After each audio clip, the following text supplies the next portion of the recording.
Si la personne dont vous vous occupez utilise un inhalateur, vous devrez probablement l'aider à s'en servir. Dans cette vidéo, nous allons voir deux types d'inhalateurs, comment les utiliser et ce que vous pouvez faire pour aider la personne. Voilà comment faire. Avant de commencer, vous aurez besoin de l'inhalateur que le médecin a prescrit à la personne dont vous vous occupez. Il existe deux types d'inhalateurs. Les aérosols, aussi appelés aérosols doseurs, qui sont les plus courants, et les inhalateurs à poudre sèche qui comportent des capsules de poudre à inhaler. Vous aurez aussi besoin d'un verre d'eau, d'un petit bol et d'une débarbouillette. Dans le cas où la personne utilise une aérochambre ou un dispositif d'espacement, c'est-à-dire un tube en plastique qui l'aide à inhaler le médicament si elle a du mal à utiliser l'inhalateur à aérosol, vous en aurez également besoin.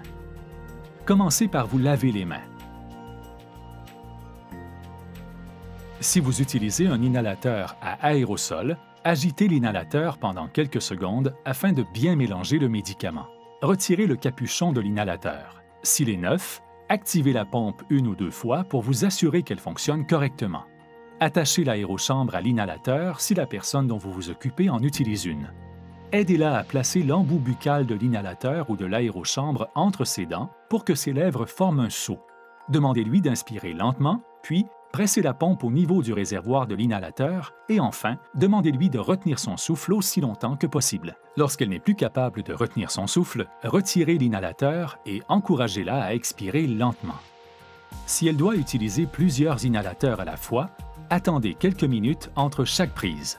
Les inhalateurs à poudre sèche fonctionnent tous de manière différente. Alors, parlez à son pharmacien afin d'en savoir plus sur la façon de les utiliser correctement.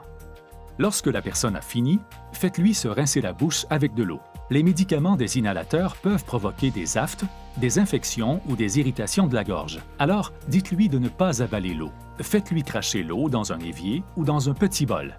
Elle peut également se laver les dents si elle le souhaite ou si elle goûte encore le médicament. Terminez en nettoyant l'embout buccal de l'inhalateur avec une débarbouillette humide et replacez le capuchon. Si elle a utilisé une aérochambre, retirez les bouchons et rincez-la avec de l'eau tiède et du savon. Laissez sécher à l'air libre. Aider quelqu'un à utiliser un inhalateur n'est pas très difficile, mais il y a beaucoup de choses à retenir. Avec un peu de pratique, vous pourrez le faire les yeux fermés. Pour plus de soutien et de ressources pour les proches aidants, n'oubliez pas de consulter notre chaîne de soins.